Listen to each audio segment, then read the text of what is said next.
We're here. Yes, we are. All right. This is the last chapter of book 1, chapter 8. When it ends. We've had ups and downs this book 1, which reminds me of the window of tolerance, a concept that Hugh explained to me. And Hugh, can you explain to me again?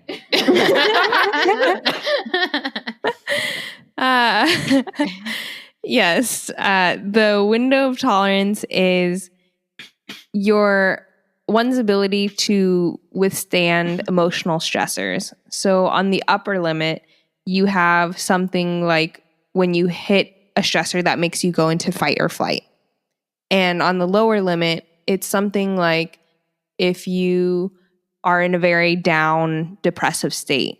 And so most of the time you want to stay within your window of tolerance because that's where you're going to be the most comfortable and that's where you're going to be the most emotionally stable.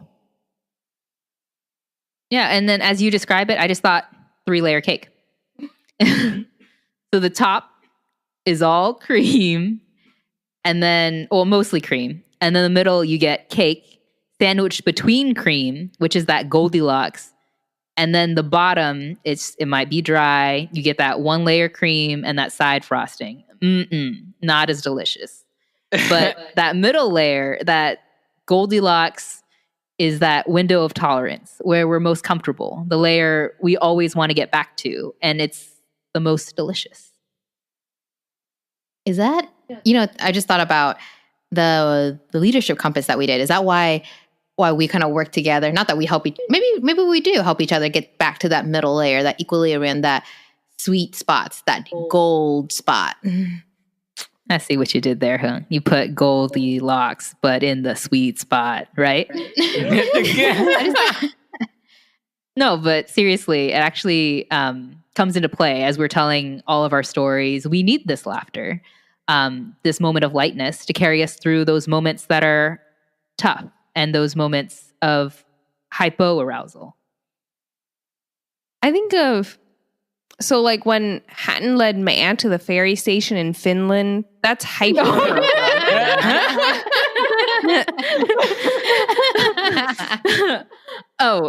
So they say that hyperarousal state is fight or flight. And so while I was in flight, you were probably in fright. Am I right? I remember Hugh and I fighting to make sure the ferry wouldn't leave. So, okay, to bring it to the opposite end then, hypoarousal would be like when we felt discriminated against, simply rollerblading in our neighborhood. Yeah? The feeling of not belonging. You can't have all the layers without the others. And even in moments of hypoarousal, you still need to find your comfort zone. And at times you can't do that unless you have its polar opposite. So I think that's why we laugh so much. Yeah, I agree. And it's not uncommon to laugh in moments that are really tough. Our most recent experience, that's we're moving through all these windows, that window of tolerance, that hypo super fast in a short amount of time, was planning our first Vietnamese-American funeral. We dedicate this book to Bố, Linh hồn, Francisco Xavier. I'm so sorry, guys. Fucking hell, Hatton. Fucking hell. I'm sorry. It was so wrote good. It out. It was so good. You can be mad at me. I'm mad at myself too. I couldn't hold my laughter in, and I don't know why. We dedicate this book to Bố, Linh hồn, Francisco Xavier, Nguyễn Khánh Hưng.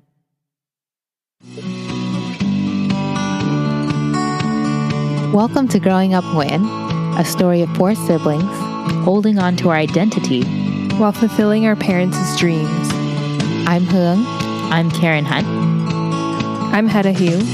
And I'm Ben Hoàng. these are the blessings and challenges of growing up Nguyễn in America. We've been recording over some time now, and today's chapter actually happens to be the anniversary of Bo's death in 2019. Can y'all believe it's been a year? Nope. Man, time does fly. When we first, and the last time we buried Bo, we knew that it would be 100 nights of prayers after that. And that's just from because we had done that with Bang Wai and Ko Tuang. So we knew that was coming up. And a part of me was kind of thinking, wow, 100 nights, that's a long time. But then it came, and then we just started praying only monthly on the 10th of the month. And as you count down, here we are. It's a year later. I mean, a lot has happened, but I think, we're still processing our grief. But I think one of the things that always comes to me every time we pray is the first night at the hospital when I first got the news. Because I think of it as like the first domino that fell in this big chain of events. It just started the funeral preparations. It's like realizing that we're Vietnamese, we're Catholic, we're American. And we have all these traditions and customs, and what do we choose? Are we going to blend them? I mean, first of all, the chamberlain, I think chaplain's the right word. He came in to give me the grief pamphlet. And as I looked at it, I said, there is no Vietnamese-American resources. There's no Vietnamese-specific language resource. So this information wasn't going to be completely applicable for us or Maya. And I didn't even know how I'm going to handle grief for Maya. And the best way I could think of was okay, let me try to understand and get through this. What process? What do I need to organize so that she didn't have to do all this? But I think through it all, we start to realize that Maya, she had to be involved to help her manage her day-to-day. Immediately the first day after, we were calling funeral homes, right, Hen? Yes, we were. And starting to book our tours so we can figure out where we're going to have the service, where we're going to do the burial. We wrote the Gao Fa, or the announcement that would list the Tan Le Phát Tang, the mass where we bless the headbands that we would wear in memory of our loved one. We've set a date and time for the Tham Viếng và Cầu Nguyện, the viewing and prayer service, and the Lễ An Táng, or burial service. And we had to coordinate this with the church. So there was a lot of phone calls, a lot of going around. And at the same time, to prepare for these events means we had to get the little nitty-gritty details done. And finding photos of Bo, printing a photo of Bo, buying a picture frame, the little stuff.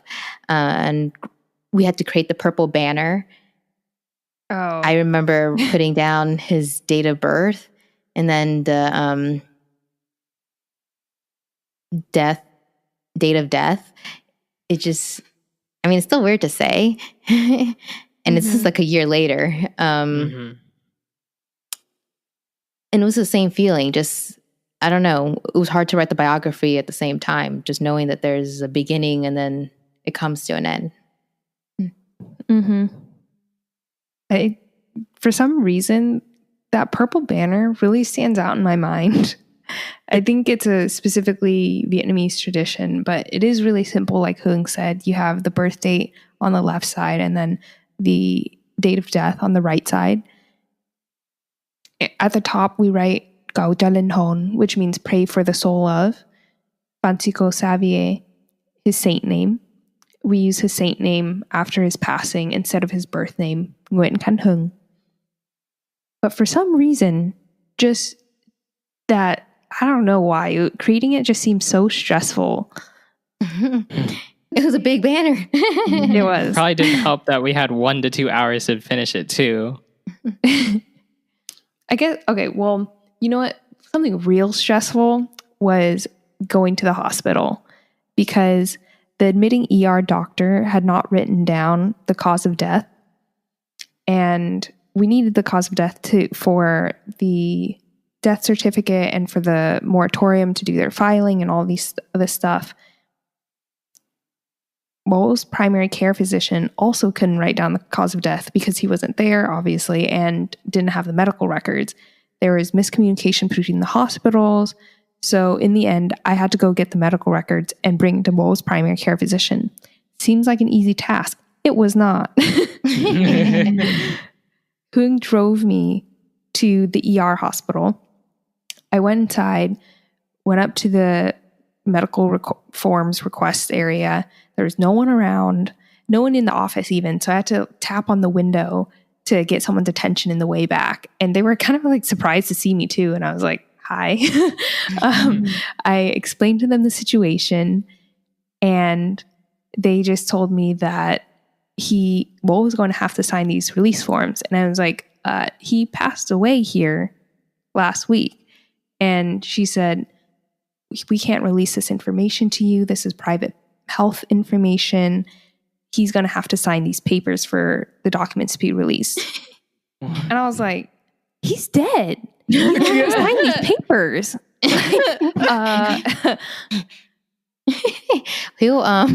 It sounds like your window, I guess in state of grief, your window of tolerance got a little smaller. There was a little room for a lot of this bullshit. I mean, straight up, it didn't make sense. Like, he's dead. He's not going to sign these. But luckily, Hương showed up a little while later, and after parking the car, she showed them that I think you had your ID on you, and Hương was an authorized person to sign the medical release forms because Hương was there that night in the ER. Mm-hmm. I remember running up the elevator, or sorry, not running up the elevator, just going up the elevator, but running like down the hallway because it was quite long. But I could sense there was some tension. There was some tension when I arrived. You mean my voice didn't echo down the hallway? Oh, you know, another thing I think about is... Oh yeah, keep them going. Keep them coming. I got a lot. I got a lot for that entire week. Because the week was, I feel, way more stressful than it needed to have been when we were already in a state of grief. Mm-hmm. Working with the funeral coordinator from the chapel, we were supposed to see the body on Friday morning because Mẹ wanted to see it before the Tham Viếng và Cầu Nguyện, just to make sure the makeup looked okay and everything. Which also, you don't realize that bodies have to be put makeup on because, but bodies look different in death after they've been preserved and things like that. So anyway, we go in. First off, they tell us that our appointment wasn't on the calendar or something like that. So we have to wait 20, 30 minutes, which was annoying. And then I looked down and the receptionist was actually working on our pamphlets.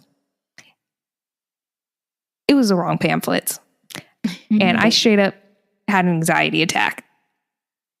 How could you get that wrong? I looked at the email chain. It said to print out the blue one and not the white one. I mean, seems straightforward. I thought so too. Luckily they were able to work it out with somebody who's in the back, and the manager there reworked it with me. But it was just another task that I didn't need to redo. You know, another like piece of effort that I shouldn't have had to put out. Mm-hmm. Right. So after my anxiety attack and then waiting another 20 minutes or so, we were going to see the body, and I just was mentally preparing myself because I, just had a feeling that I was going to cry. This was going to be the first time she was seeing the body since she had left it in the ER. And I'm mentally preparing myself too. I didn't know what it would be like. So Mẹ and I go into the room. It's really dimly lit. Kind of reminds me of a vampire cave that you would see in movies or something like that. Mm-hmm. Where we approach it, we're standing over the body, and I'm looking at Mẹ waiting for that moment. And Mẹ just looks at me and is just like, "What?" And I was like, what? What's going on? And the body looked nothing like Mo. All those preservatives that they pumped his body with, it was not, and the makeup did not help. And I remember texting y'all when I was leaving, and I was just like, y'all, this body looks nothing like Mo. We ain't even gonna cry later at the services. Yeah, I remember seeing that. I just thought you meant because the body's going to look different after the, all the processing. It definitely did. Yeah. to talk to them about the makeup. Well, I'll say here, I'm gonna assume that the makeup looked better by the time we had the Thân Lẽ Phát Tang. I mean, I thought it wasn't too bad. But yeah, something that stands out for me during the whole funeral week was the Thân Lẽ Phát Tang, because this is where we got our white headbands called the Khăn Tang. And we wore these because it represents mourning. And for us as the immediate family, we had a longer tail in the back of our headband. So it was like a ponytail. And then the extended family did not have a tail. So they just wore theirs like a regular headband. Mm-hmm. And Hoang, I don't know if you know this, if you remember at ông Nội funeral, but Bác Hiệp and go in as daughters of the family for their father. When it's your father's has passed, the daughters wear more of a white hood. Mm. Yeah. Yes. Yeah, I remember. Yeah. So, and I think when we first saw it, we thought it was kind of associated with the KKK because that's what it looks like. But I want to make sure everyone knows that the face is seen in the Vietnamese funeral. But the most important part is like the white attire, because white is a color of mourning. But in this instance, in our funeral for Bo, the only white thing we had was the headbands. We all chose to wear black for the funeral, which kind of comes in with the more Western, I believe it's just Western kind of tradition to wear black as a color of mourning. So here we had the blend. Right. And then speaking of things that are also white, there were candles at the altar at each of the ceremonies that we were a part of. So the altar always had a photo of Bo and then white candles symbolizing hope or light in the darkness. And then we use these candles to light the incense. So I didn't know this before, but I do know it now. It's 3 boughs with 1 or 3 incense sticks before you place it in the incense pot. And I always wondered what the incense meant. But watching as the family and friends and, these people who came to pay their respects to Bo and support us during this time, as I watched them go up, place the incense stick in the incense pot, I saw the smoke rise and I thought, this is it. This is our prayers rising to heaven. Yeah, I really think about that too, because it's just standing in that line, all those people who came up and, bowed with the incense sticks. It just felt, and throughout that entire week, I think I just felt so warm. I think we all just felt so touched that all of these people, some of them who didn't even know Bo, but they were our friends and they wanted to support us. And I think that just meant the entire world for us because, there wasn't much that we could do to obviously change the situation. But because our friends were there for us and showed that they cared, I think that was one of the things that definitely got me through the week and that time. You think it also helps to have siblings too, Hiếu? I definitely think that it helped to have siblings. I don't think I could have made it through without you all. I mean, besides having to do all of these errands and tasks that we did for the funeral. Agreed. I was just thinking that another moment that stuck out to me was writing our eulogies.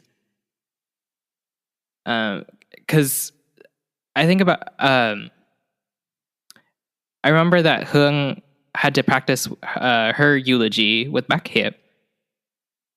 And this was in Viet tradition, the oldest child would be creating and reading a eulogy for the actual funeral. But we actually had a smaller mass or ceremony where each of us read our own individual eulogies. And I think creating the eulogies was really special for us because as siblings, we got to sit around and talk about memories of Bo and just talk about what we wanted to say in our eulogies, try and see how we remembered him. And I don't know if y'all remember, but I don't think I was supposed to go first, or I don't know what we agreed on, but I don't think I was supposed to go first. But I remember I went up super nervous and I had to introduce myself. So I just went, tôi là Hoàng Nguyễn, con út của Hương Nguyễn. Or I am Hoàng Nguyễn, the youngest child of Hương Nguyễn. You know, guys, thinking back on it, I think our eulogies were very touching. Mm-hmm. Sure.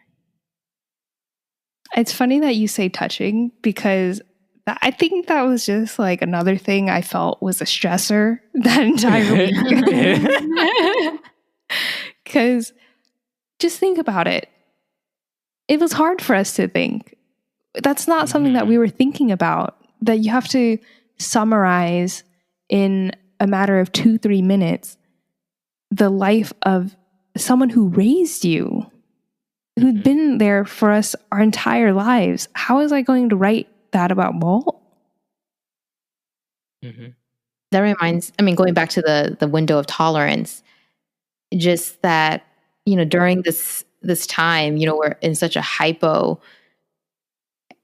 range that, being able to speak with one another as siblings, like Huang was talking about, we were, talking about eulogies and remembering our memories, recalling our memories, laughing about the fun times, that kind of just give us the hyper part so that we could, come back to that sweet spot. So, as you described, it is difficult. It can feel like we have to dig so deep that we can feel so stuck in that bottom layer. But then we have each other, we have friends and family that support us. We have the moments that we get to talk about this and we get to process, but we get to laugh a little. And that just kind of, it brings us back into that center. That's the Goldilocks. Exactly. I think that's what I mean when I say I couldn't have done it without you all. Growing up together, we've all been through it together. We know what Bowl was like, and truly couldn't have done it without you all. Don't have better words to say it. I think couldn't have done it without you too, here. Feelings mutual. Okay, let's not cry yet, y'all.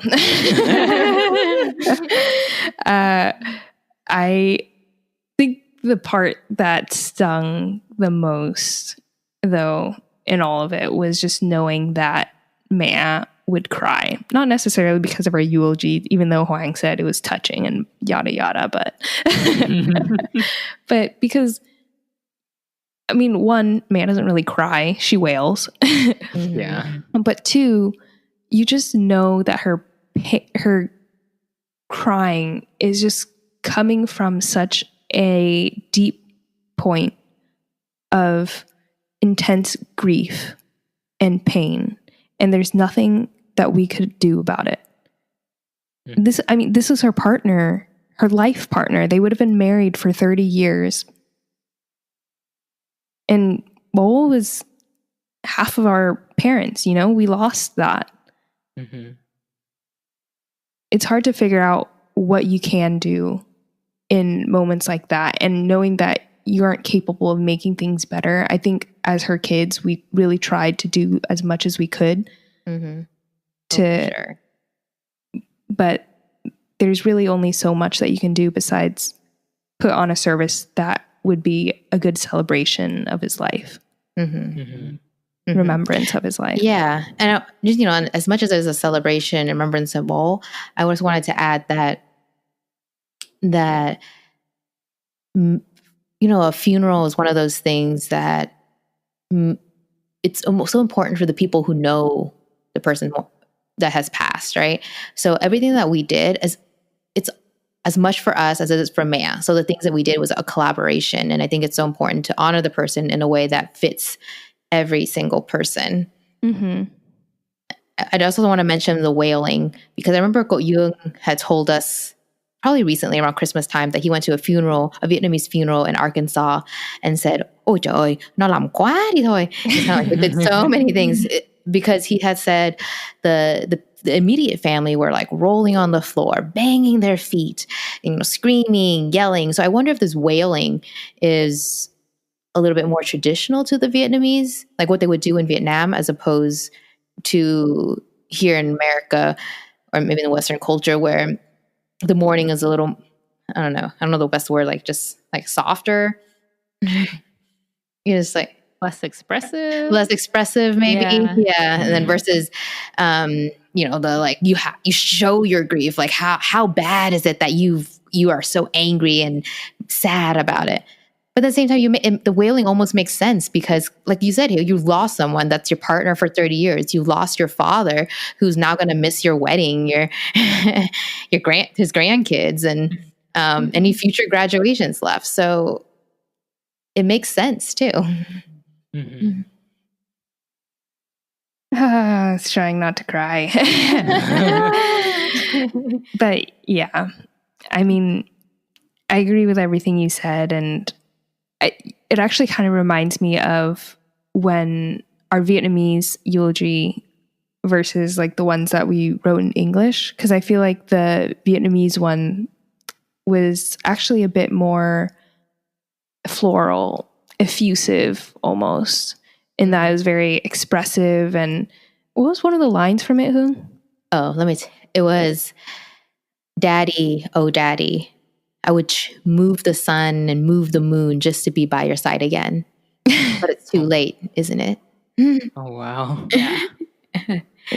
Whereas I feel like American eulogies, they try to talk about what the meaning of that person's life is. And it's more, not factual, but more almost objective, because you want to assert that they did so much in their lives, you know?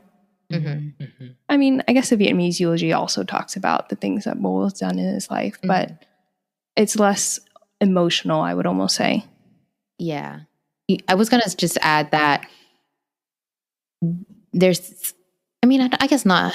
In both eulogies, you still talk about what the person meant and how they're going to help you move forward in your future. But I do I agree. I don't know why.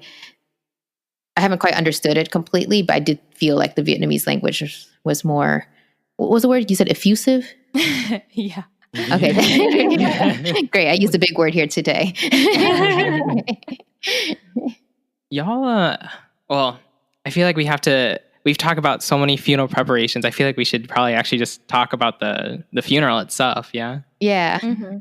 And I just remember waking up early. I think it was 6 a.m. The sun was barely up, but we had to get started really early because we had to drive to the church to get the hearse and Bull's body to go back to our house for one last visit.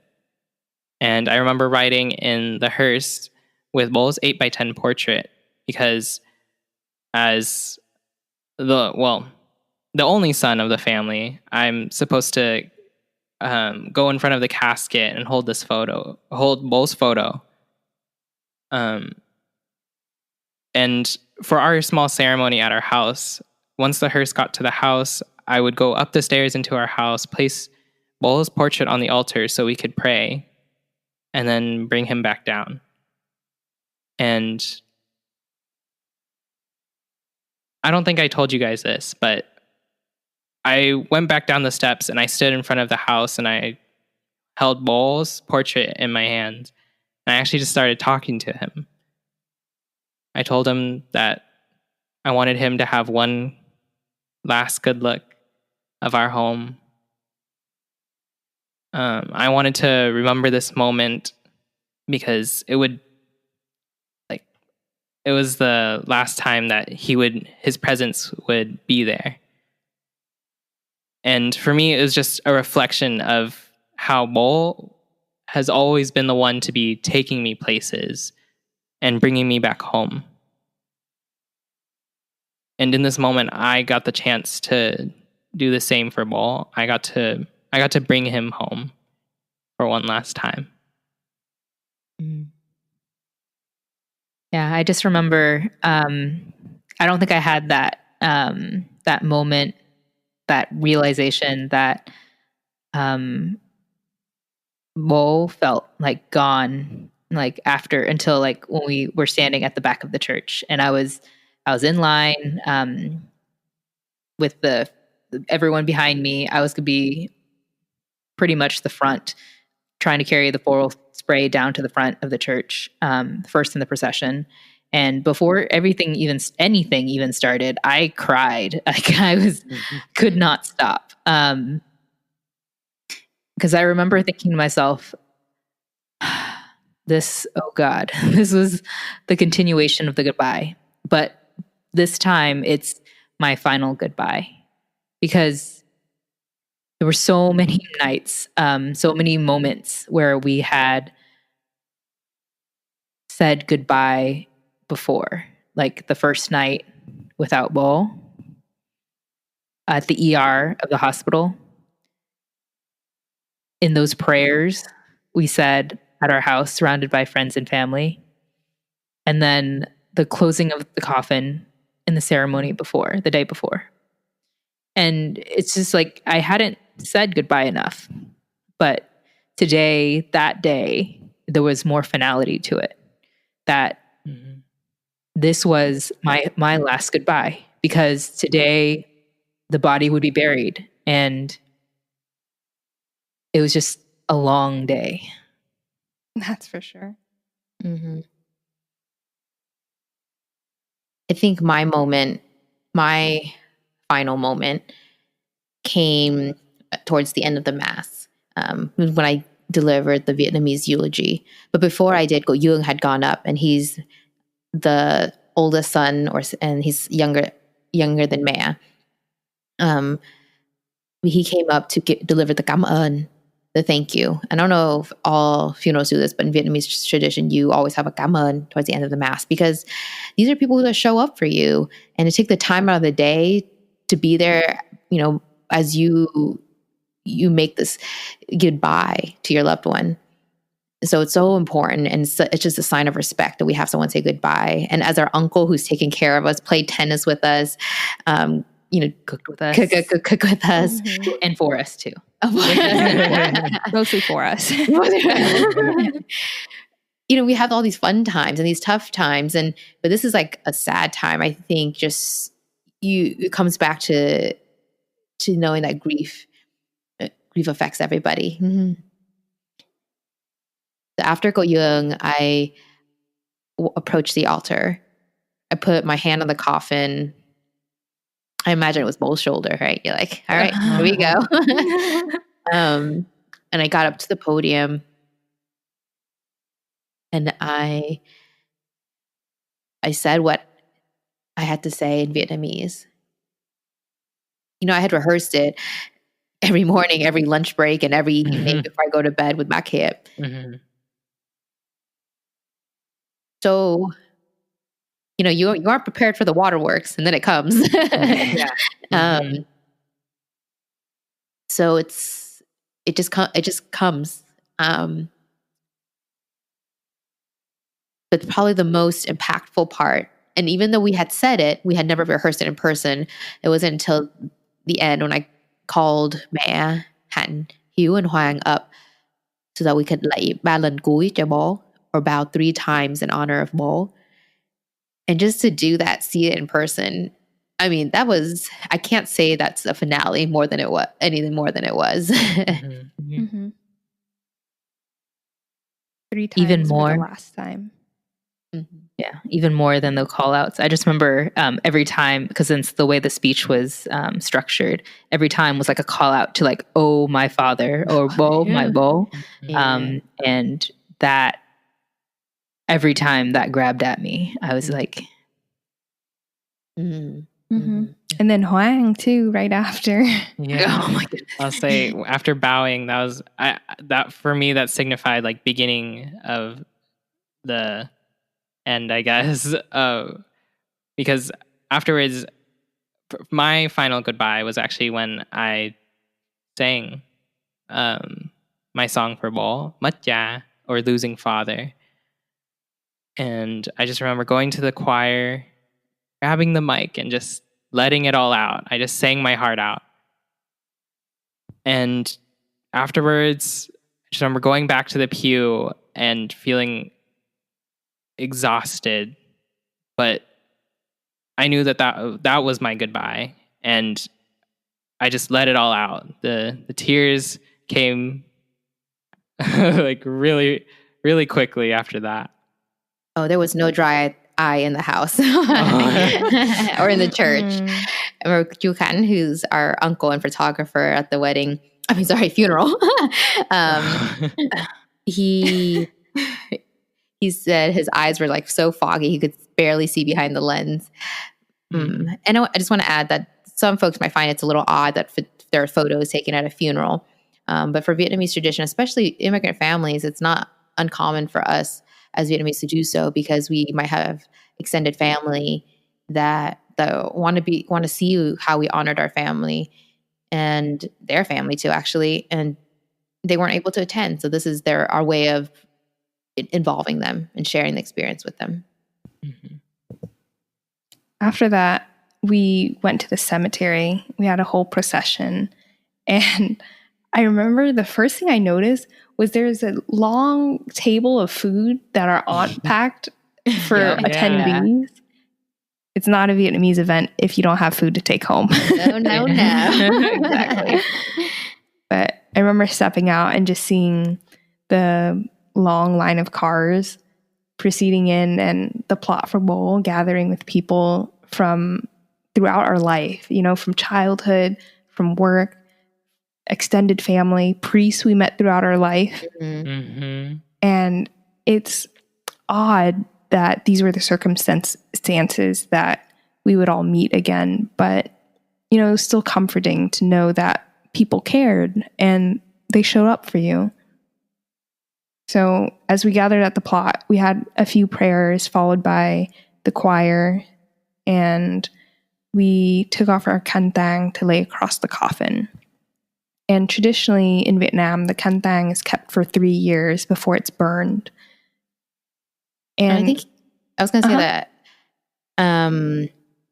this is kind of where we kind of changed it up, but there's research and also, I believe other religious traditions too. Someone told me that the Jewish tradition also says this, that while the grief doesn't go away, but it's after the 3-year mark that it gets a little bit better. So it's interesting that in Vietnamese tradition, the khăn tang is burned after 3 years, maybe a sign of, it's getting better. I just think it's an interesting blend of kind of like science and ancient knowledge and culture, tradition, kind of just all of that all together. Yeah. I remember next we invited everyone to throw a flower as the coffin was lowered down. I remember holding all of your hands and we just crying as it was being lowered. I think that felt pretty final then for me. And then the doves. The doves. So to give some background, the doves was going to be part of the funeral package that we had. And because I was the most enthused about it, Hương, Hạnh, and Hoàng agreed that I could set them loose. So, the time comes, the guy comes out with the cage with all the doves in there. I step forward and he opened the cage. And I was like, oh, I thought I was doing that. I mean, I didn't say anything, but he grabbed a dove, put it in my hand, told me to hold its wings and cover its eyes. And I was like, oh, like that. Well, I was just so shocked. And literally, you can see the play-by-play on Yukan's camera of my face going from just streams of tears to what is going on? What? Why is there a piece of life in my hands? Yeah. Oh my goodness. Oh, that's also a really good example of the window of tolerance. When you're in this depressive state where you're like just crying out in this grief. And then all of a sudden there's just like that shock, that hyper arousal. Hyper arousal. Yeah. Right back into that window of tolerance. Well, lucky for me, there were 12 doves, so Hương, Hạnh, and Hoàng also had to hold it. I told y'all I couldn't have done it without y'all. And we too went through that window of tolerance. Oh man, I think the story that the funeral coordinator told me at the end of the ceremony was the most touching, where we were releasing the doves all together, and he saw one of the doves had dropped down, touched the coffin, and then come right back up into the sky and joined the other doves as circling around in the sky. I think he said the only time in his whole career doing this. Yeah, exactly. So Yeah, I think that just made it extra special, and definitely a sight I just won't forget. Mm-hmm. And just the doves are just a symbol of the journey. So it was a relief, a feeling of contentment, a feeling of, we did this, we honored Mo in the best way we could, and I think we just did it so well as a family. But as people left, you got in your vehicles, the day continues, and you realize that the funeral part is done, but now we got to do the other work, and that's the work on grief. So like this past year, I feel like recording this podcast, talking about our experiences as Vietnamese Americans, recalling our childhood memories of Mo and Mea, has all been a part of that work on grief. We started doing this because we wanted to honor Mo and remember Mo, but in a way, it's also tapped into that work. The work on grief. I would say Mo really is the true catalyst of all of this.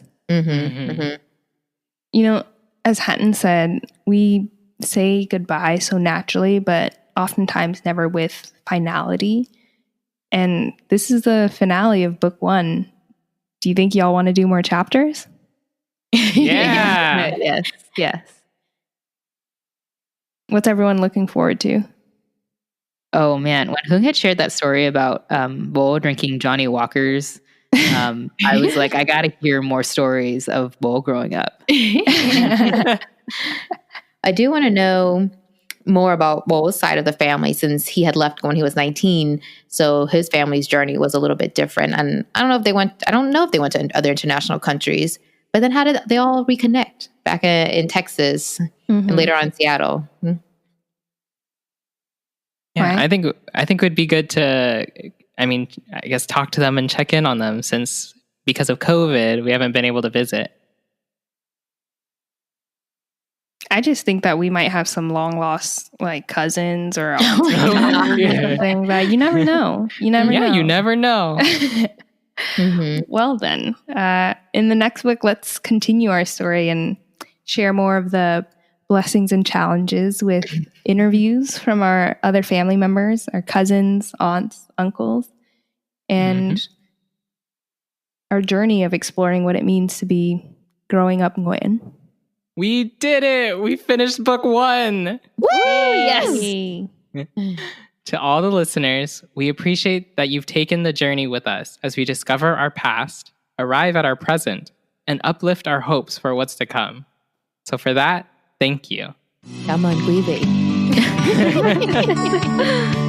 If you like this chapter, please share it with a friend and reach out to us through our website at www.growingupnguyen.com and follow us on Instagram at growing.up.nguyen. I'm Hương. I'm Karin Hạnh. I'm Hedda Hiếu. And I'm Ben Hoàng. This is Growing Up Nguyễn. I think we got it! All right, we're done.